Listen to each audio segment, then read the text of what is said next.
That would be fantastic. Yeah, hello Earth. Yeah, okay. So, this is not the most awkward thing I've ever done. You can hold it wherever you want. Sometimes I met someone who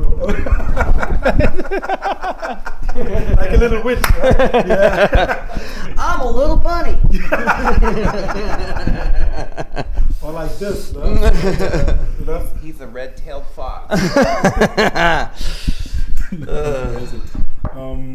Yeah, thank you so much for taking time. And I mean, you're like the Beatles in Germany in my eyes. Here's such a huge hype every year, or every 2 years you come over with a new album, especially in my peer group. I mean, they grew up with your music now. How is it to be back in Berlin? And first of all, welcome back to Berlin. Thank you. It's always great to be in Berlin. Like I absolutely love the city. I love Germany as a whole. I haven't found a piece of Germany that I don't like. I've said this a million times, but the first time I came to Germany, I was like, I got off the plane. I was like, I don't know why, but I kind of get it. I get it. I get like, I can't understand what that guy's saying, but I do. I don't know what that thing I'm reading means, but I kind of do. I felt like on like a cellular level, I was like, oh, I feel like this feels really familiar to me. And yeah, so. But wait, didn't you do a the ancestry.com and he checked his like heritage? And you've got I'm a Viking and a German. I'm a German Viking. You didn't even know. I thought I was like English because it's like Chester Charles Bennington sounds pretty freaking English to me. You know what I mean? So I was like, oh, I'm English and something else. I'm like mostly Norwegian and then like almost just as much German. So I was like, oh, that makes sense. That makes sense, right? Yeah, that makes sense. So did you try to find your ancestors, or is there anyone alive maybe? You know, I don't really care, honestly. Like, you know. I'm not the kind of person who's like, oh, I have all these relatives or all these, you know. It's you've got like a some duke or some, you know. Yeah. I don't know what's a Norwegian. Barbara Bush. I am related to Barbara Bush. I don't know if that's cool or not, but it's a fact. Yeah. Okay. In which? What is your connection? She's a cousin of my grandmother. Cool. Yeah. I mean, that's exactly the reaction, right? Yeah. It's like, oh, okay, cool. But I'm sure that I'm also like a relative to like, you know, some dude who is like a maniac, like murdering, pillaging Viking somewhere. That's way cooler to me. You know what I mean? Like some dude that like conquered, you know, a little strip of land in Africa is cooler than Barbara Bush. But how came this idea, just to check your heritage, or is it just only? Actually, it's something that like that yeah, like doing the ancestry.com or whatever. There's so many of those. Like it's just I feel like a lot of people that I know, and maybe I don't know if it's an American thing or what, because everybody's just like everybody there is an immigrant. So like we all like my brother did it. So by default I did it, you know what I mean? And it's like we found out stuff about our Japanese side and about our like my dad's side and my mom's side. You know, cool stuff like army generals and, you know, cowboys and stuff. I actually, do you know who Jesse James is? I found out I'm related to Jesse James. See, that's dope. That's cool, right? Yeah, like, that was cool. But we were talking about that. That's the kind of thing he wants. He wants like some outlaw or some like I got like interesting like some like conservative lady. Yeah, it's not like you don't want to be related to like, oh, he was the governor of Connecticut, like I don't know what, whatever. Delaware. Yeah. Woo. Yeah. Not that exciting. Have you ever met Barbara Bush and told her like, hey, we're No. family? No, and I bet if I was like, hey, you know what, I'm related to you, she'd be like, arrest him. Yeah. Look at his face. Security. Oh no. Okay, that's okay. Wow, that's really interesting. Maybe I should check too. Maybe I have some Chinese background, or who knows? Like You might be Mexican. Who knows? You never know. My wife found out that she was like part German too, because she's half Mexican, and she has like a white sister she never met. Like when I say like white, I mean like as white as I am, this chick is whiter. Like, and has like a southern accent, and she's so cute. She talks like this. And my wife looks like a Mexican girl, and it's like, I don't get it, but you know, it happens. It's cool. Wow. Okay, good to know. So we have more background than ever about you guys. But first of all, you both had birthday. Chester last week. Happy birthday. Yep, Happy birthday. I can't stop the aging from happening. I keep trying to figure out a way to do it, and it doesn't work. Yeah, but I mean, you became 41. You also had birthday one day before me. Nice. I have February 12th. You have February Nice. 11th. Happy birthday. So, thank you. So we are all blessed, like having our birthday. Yep. I'm 36. You're 40. You're 41. So Thanks for reminding me. I'm just teasing. That's it. Out of here. But Chester, what did you present yourself for birthday? Do you really want to know what I did on my birthday?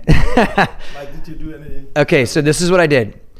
I laid in bed and I watched Iron Fist, the new Marvel TV show on Netflix. Yesterday. And so I watched like 4 hours of Iron Fist. That's a big start. And then my wife made me like a steak dinner. And Wait, you watch TV until dinner? yeah. Wow. That's intense. Dude, I was just like, this is what I'm doing. Oh my god. That's And she's like, do you need anything? I'm like, nope, this is exactly what I want to do. I'm going to sit here all day. And so then I ate dinner, and then they made me a really nice Darth Vader head cake. amazing. It was fantastic. It was like one of the best cakes I've ever had. And then I ate some ice cream, like a bunch of ice cream, Chubby Hubby by Ben and Jerry's, as a matter of fact. And then I went back to my room and I watched another 2 hours of Kung Fu movies. You know what's funny about that? You know why that's such a good birthday for Chester is because this dude like gets up at like 4 in the fucking morning and like works out and comes to work. And we work. I mean, it's like here and then you're doing stuff with the kids and picking people up and making dinner for like 20 people. It's like you do so many things in a day. He doesn't sleep as much as I do. So I mean, you sleep like 6 hours or 5 hours. Oh, if I sleep for 6 hours, I wake up like, I slept too long. So like that's part of it. But to like sit in bed and not do anything in a day is like really, that's kind of crazy that you did that. It was rad. Yeah. Because I thought like maybe you did it like it's starting into a new chapter or a new era, like with the 4. Maybe you did a tattoo or something for remembrance. No, see, Not here's for the thing. 41. Here's the thing. I've been in the tattoo business for 20 years. 22 years now. I can get a tattoo like anytime I want. I don't need it. I don't need a reason to like be like, oh, I'm 41. You know, like I'm 14 in my mind. So like, no, I don't. It's funny, but like, I kind of. Birthdays aren't really that big of a deal to me personally. I know they're important to my wife. They're important. Like I want my kids to have fun on their birthdays. But I feel like after like, I don't know, like once you move out of your mom and dad's house, like, you know what I mean? Like I haven't really been interested in my own birthday for probably 15 years. And every time, and like when a big deal is made out of it, I kind of get annoyed. I'm just like, dude, seriously, like, why are you putting all this extra stuff? Why is anyone putting all this extra stuff for me to do just because it's my birthday? Like, I kind of don't want to do any of it. That's why this birthday in particular, I didn't actually do anything. My wife was like, what do you want to do? I'm like, you're seeing it. And she's like, cool, I'm going to go do something else. I'm like, fantastic. This is great. It was awesome. So, Mike, you became 40. Did you ask Chester which things you should do in the 40s? Oh, maybe I Since I have so much experience. I mean, you've completed that. You've completed that test. So Yeah. Here's one of the best comments I've ever heard. Joe Hahn, who like just turned 40, right? Before, like 2 weeks before his birthday, he was talking about somebody, like referencing someone that he knew. He's like, or somebody that he'd met. He's like, I don't know, like I can't remember his name, but he's like this old guy. Like he's like 40 something. And I was like, dude, fuck you, man. this old guy. You're gonna be 42 weeks. Yeah, but it's all in your mind, right? Like that was one thing that I told people when I came home from we had a festival show here. We played with some other artists who are older than we are, and very like, there's something about the show where I went like, I don't know if this artist would be as successful in the US. And I came home and I was telling people about it, and they're like, well, why wouldn't they be? I said, because the US has like this obsession with like all their musicians being young. And we were, it's not just musicians too. It's like, you age out of things in the US. And what I like about Germany, and this is true for other places, especially in Europe, that, in fact, I asked the promoter, going back to the show thing, I asked the promoter, so what's the story with this group? Why? Tell me about the connection with the crowd and the group. And one of the things he said was like the crowd likes them because they are youthful. Like they're older guys, but they like run around and jump around and they act young and they're having fun. It's like, you want to grow up to be youthful, right? And I went, that is so cool. That's something that in the US they don't do. They don't. And I feel like maybe that influenced us or influenced me a little bit. Like I don't, I'm not dressing like a 15-year-old, but I don't want to act like I'm like, 70 either. Like, you know what I mean? Like, whatever that means. I don't know. That's a unformed You're as old thought. As you think you are. Yeah, I mean. And as young as you think you might be. I don't know what that means. We're following the first half though. Yeah, it kind of fell apart there, but that's what happens with age. Okay, but you didn't give him any special gift for the 40, like. He did. Wait, what did you give me? I got you a Burberry scarf. Oh yeah, that's with initials on it. No, the scarf is dope. I was like, I'm gonna keep this. Oh wait, it has his initials on it. I can't. That's right. Oh, that's so nice. Like, man, his birthday present's cool. I'm talking about age because I mean, like after more than 70 years, you're still in the game. Come up with your new album. As I just discussed with some friends about Linkin Park, they were like, "Yeah, you meet Linkin Park. Well, this was my sound in the 7th class, but now I'm in a job." Yeah. And someone said like, "Yeah, they're like the grandfathers of the rock, no?" And then I said like, "No, I know, because they are still fresh into the game and do fresh music." So, would you consider yourself like? How do you feel about if someone says like, do you feel like the grandfathers of rock or? So I prefer veteran. I'm a veteran. I'm a veterinarian. No. Honestly, it was really interesting. Like we did a show for a tour called the Warped Tour in the US. We played one day in Los Angeles because it was like celebrating 15 years of Hybrid Theory being out, and there were all these acts on the bill that basically like grew up listening to our music and like loved the band. And so we had never played Warped Tour before. We've never done Warped Tour. And I don't know if we could survive Warped Tour because it's like 40 dates in a row and you're like just constantly going and you never know like what day, like what time you're going to play. Like we could be playing at noon one day and then like closing the next day. So, yeah. So anyways, we ended up doing a set, and during each song, there was a member of a band currently on Warped Tour or that had played Warped Tour before that, loved Linkin Park. And it wasn't until like that day that I always kind of felt like we were like the new guys, even like after 5 records, or you know what I mean. It's just like, because it doesn't really seem like it's been that long.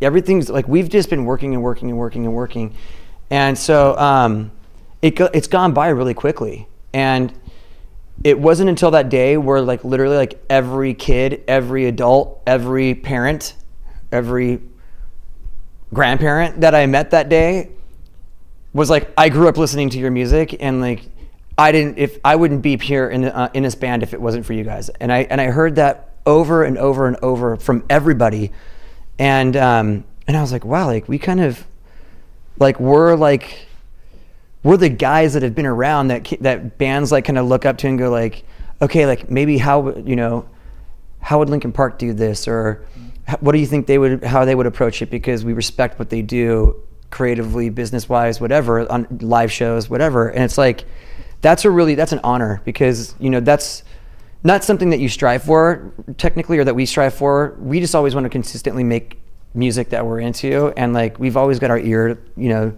to the ground in discovering new stuff. Like we don't get stuck in a certain period of time, or you know, and I mean, for bands to kind of come up and acknowledge that they really grew up listening to us, and that we've had a positive influence on them professionally or creatively is really like, that's dope. Like that's like one of the coolest, nicest things somebody could say to you. Yeah. I mean, and you're so ambitious over the years and years. Just like you said, like this time we want to do. I read in interviews like pop music. Like last time you want to be more harder. Like you try to get individual concepts, and I mean, this needs so much power and so much work over the years. Where do you take this energy? I mean, I would feel like after, I don't know, have you ever had a moment where you felt like burned out, like because you're so ambitious? It's actually it's actually the opposite feeling for us, in that it's in order for each album to feel really interesting and fun to make for me, I want to go in learning something. So, and this has been true, like this is our 7th studio record. Our first 2, Hybrid Theory and Meteora, were kind of, they were more similar in style. And then starting with the next one and everything after it, with each one, we are almost like reinventing the band to some degree, sometimes more, sometimes maybe less. But we're trying to figure out, you know, what do we not know? What can we try that we haven't tried before? So on One More Light, we went into it in the very beginning. We had just been coming off of The Hunting Party, which is a very heavy record, and had an awesome. I mean, making the album was super fun.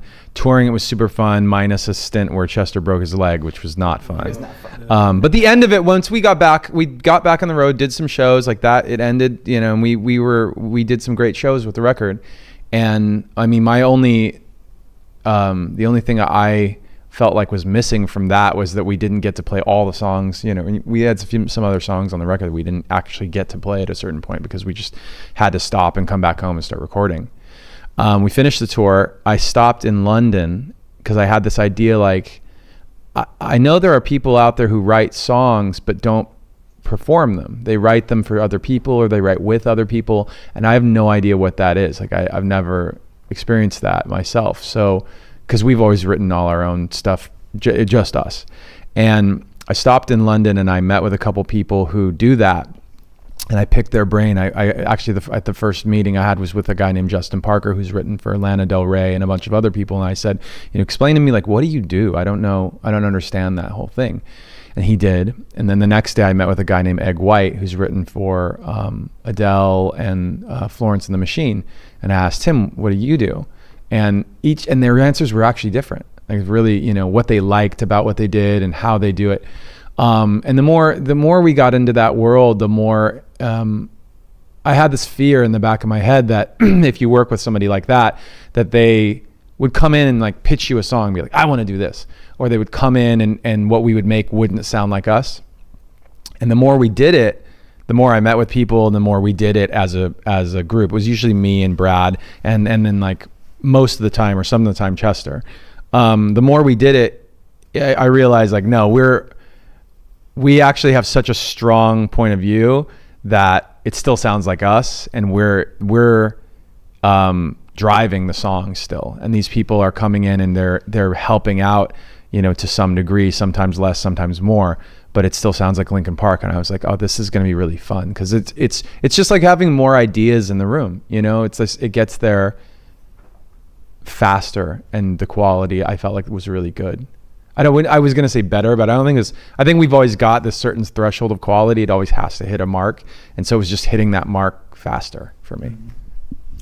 Yeah, I had the same impression. Like after listening to all the songs, to the 10 songs, I felt like a really individual new mood, because like you mentioned that you work with different songwriters, and also there's the piano in most of the songs in the spotlight, and it was really, like I said, like really soft, but the lyrics are really intense. And just to talk about Heavy, about the first single, I mean, I just wrote down, like, I don't like my mind right now, staking up problems that are so unnecessary. Like, this is like one example. It's really personal. So I was just wondering, like, it seems like that you've been through a number of issues over the last couple of years and just working on that album. Can you just give us a clue what actually was inside you as you Excuse wrote me. it down? Are there any special? Well, I mean, being in Lincoln Park, it has a lot of perks, and it's really a fun life, and it's a blessed life. I get to do what I love to do with really talented and exceptionally decent people. You know what I mean? Like, everyone in the band they're all really good guys, but at the same time, like, none of us are immune from just shit happening to you, and or not to you, but just kind of making poor choices, or being human. Like, there's always that element. And for me, like, I think I kind of reached a place in 2015 when I broke my leg. I was in Lincoln Park. I was in Stone Temple Pilots. I was a dad. I was like trying to manage all this stuff. I had just gotten done. Like, I feel like I've literally been in like rehabbing injuries since I was 30.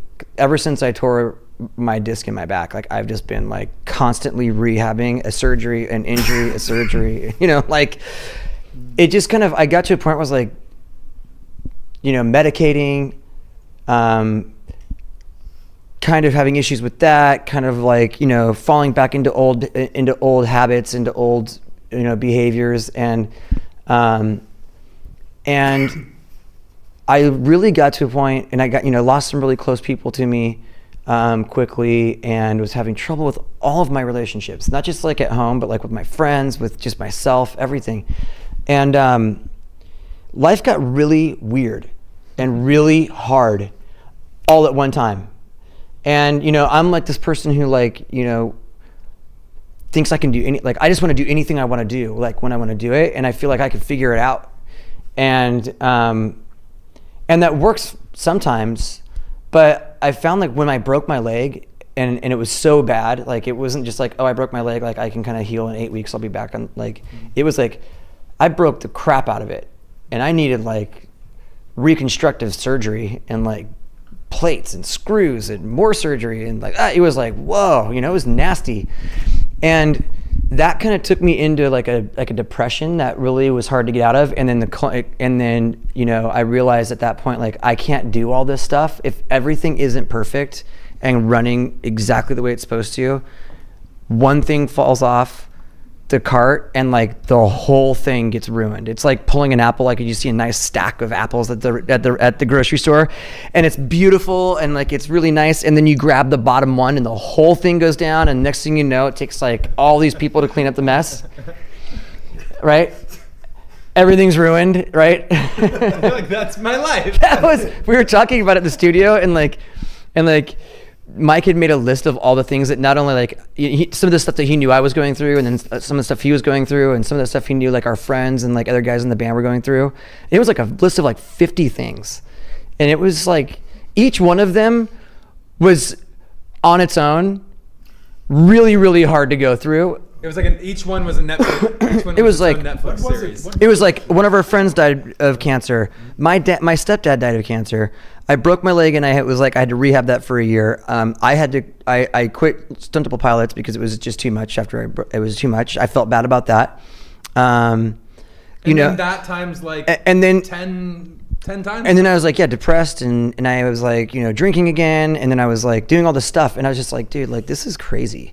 And all my relationships were struggling, like everything was struggling, and it was just really tough. And so there was like just enough things to kind of keep me wanting to go. But yeah, I mean, like you were saying earlier, I don't think it was burnt out from just like, man, like, I just need a break.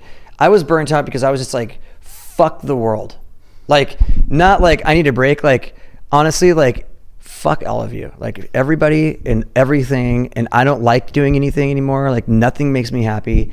I don't like anyone. I even told one of my therapists at one point, I said, I just don't want to feel anything. I kind of envy sociopaths because they don't have to worry about ever feeling shit. I kind of want that. And she's like, you mean you don't want to be a human being? I was like, yep, that's what I want. There's one funny thing that he touched on that like people don't know about. I mean, you can kind of guess about Chester. Like when he's you know, broken his arm on stage years ago, and he broke it, and we were like, okay, do we need to? It was like the beginning of the show. Like, do we need to stop the show? And he's like, well, it's gonna be as broken in an hour as it is right now. And we were like, what? And he's like, yeah, let's just play. It's like, it fucking hurts, but let's just play.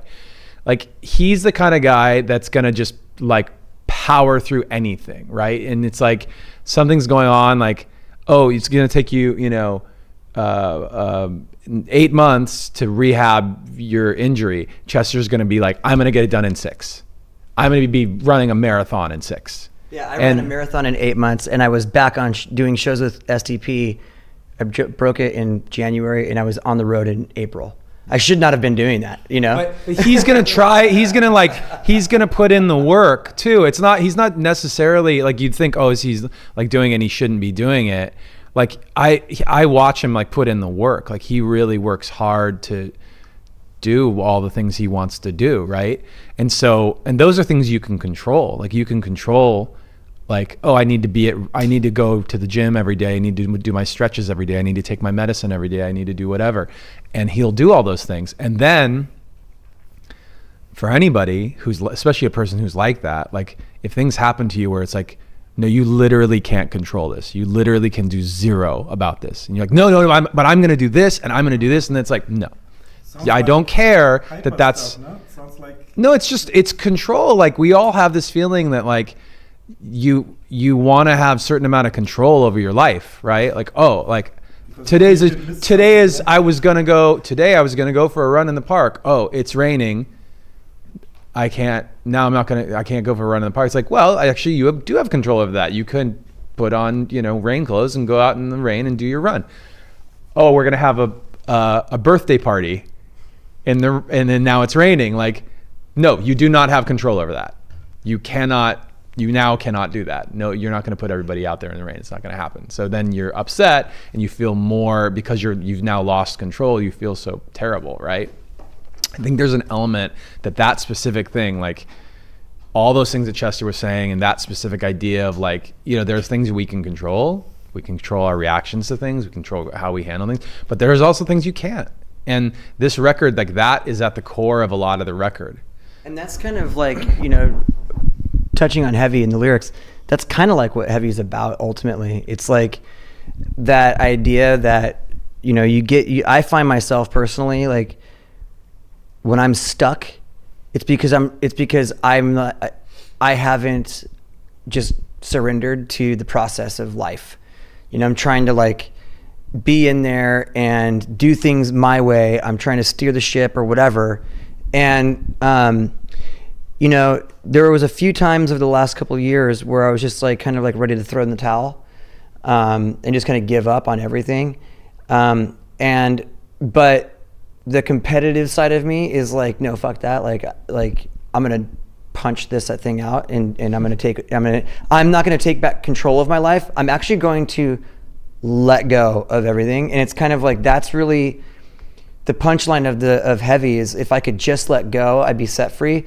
Like I found that for me, most of my suffering is self-inflicted. It's not like it's coming from some external source that's making me feel that way. I can easily find myself tricking myself into thinking that like, okay, you said I was 40 something and that made me mad. No, honestly, like, no, it's like like that's not anything. It's you know, it's not, no one can make you feel anything. It's what you think about internally that makes you feel things. Like you are the only person that makes you feel anything.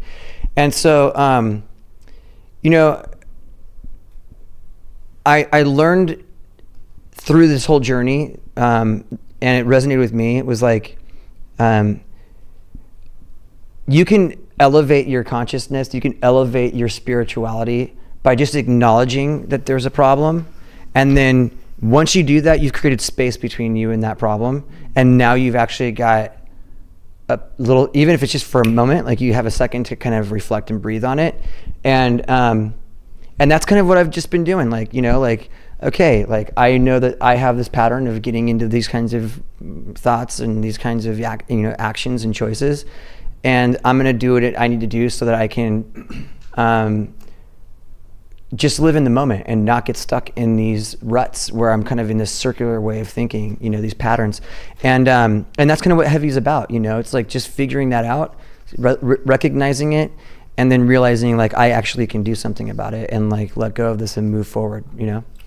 I have two questions on that. Like, you talked about depressed. This is like a huge topic coming. Is it like after you had your injuries, and you said like you talked to a therapist? Did you go there and she diagnosed like you have a depression, or what did she say? Like, like an official depression, or is it in your out of your view? Well, there's different levels of depression. I mean, for people, if you want to get like technical and clinical about it, Yeah. there's different levels. Like you can feel depressing feelings, and you can, it's like a moment. It's like you can be in a moment, but like clinical depression is something that you actually can't get out of, and you need to be you need to see a doctor. You have to get medicated for it. You need to go to therapy. There's like things that you need to do in order to get out of it, or else you won't, and you're just in it. And it's like it literally, it's not like, oh man, like I kind of like that, I'm just bummed. It's like I don't want to do anything, and I don't feel like doing anything, and I don't like anything. Like there's no sunshine, So you know. And so out, something like it's not like a burned out. It's like a giving. It's like walking over into the corner and going, I'm just gonna lay down here and just die. It's not like, you know, it's not even like I'm going to kill myself. It's just like, I'm just going to go over here and I'm not going to eat anything. I'm not going to drink anything. I'm just going to lay here. I'm not going to talk to anybody. I'm just going to do that until I die. That's what depression's like. And for me, I've always kind of dealt with that my whole life. You know, I've always had these kind of depressive side. And I think that's something I've never liked. But I've also never liked being anything. I don't like being I want to be happy, but when I'm in it, I try to get out of it. I don't like being sad. When I'm in it, I want to get out of it. I've never been comfortable just being. Like, and once I realized that, like, you know, I just want to be able to feel the full spectrum of life, all the good stuff and the bad stuff, and be okay with it. So that's what I've been working on for myself. And it's great because, you know, things don't always have to go the way I want them to go, and I can still enjoy the process of it. You know, I can still appreciate what's happening, but it's taken a lot of work. And one of the things that actually really was very helpful was making this record. It was like being able to get in a room with my friends, you know, talk about what's going on with me, like not being afraid about talking about it like I'm not, you know, like I am right now. And then going into rooms with people that I have no idea and talking about it and listening to them talk about it. And it's like, oh, like, this is kind of cool. Like, I didn't, you know, I don't think most people realize, like, you don't have to know somebody to have an intimate experience with them. And it also, you don't have to, like, know someone to feel safe enough to talk to them. Any group of people can get together and just be like, hey, we're going to get real in here. Like, let's get real. And just be vulnerable, say whatever's going on, and like be accepted, walk out of the room and feel great. And like it changes the way that you approach life. So it was a really great thing. And what was also awesome about the process of making this record was by doing this, we were capturing like little Polaroid snapshots of our actual existence in that moment, as opposed to like in the past, we were like making these tracks, picking the ones as a band like that we like the most, and then like letting those dictate where we're going vibe wise, and then kind of having to draw from those experiences, but like not really sharing them, just being kind of like, yeah, I mean, like I've been mad before. You know, it's like you're kind of pulling up things from the past all the time, as opposed to kind of like dealing with it in real time, and then like finding a way to like make the music represent it the best way. Yeah, that thing you were talking about is like, so the difference in process, like it's like a technical difference between the way we would make music before and the way that we did this album. And it does circle back to what Chester was just talking about. Like which is really, I think what he was just talking about is so profound, not only for our record. I mean, obviously it drove our record, but it's just in general, like this is like such a cool thing that Chester went through. And a piece of it, and that we all went through, by the way. And a piece of it is like, on our old records, we would make tracks, we'd make the music first, and the music would kind of, like, inevitably the music would dictate what the song is going to be about, right? So my example that I've been thinking about a lot is if I had woke up in the morning and I wanted to write a song about my kids, so let's say, you know, my kids are, they're little, but they're pretty hard-headed and they're strong-willed and they have a point of view. And when they're 16, they're going to be so tricky to deal with because they're just going to slam the door and say, I hate you, Dad. You don't understand me. You're just trying to, you know, make me do whatever. And the truth is, like parents, you know, you're disciplining your kid or you're leading your kid in certain directions to help them, right? And sometimes they don't want to hear that. So I thought, wouldn't it be cool to make a song for that situation and put it in a time capsule for my kids when they're 16?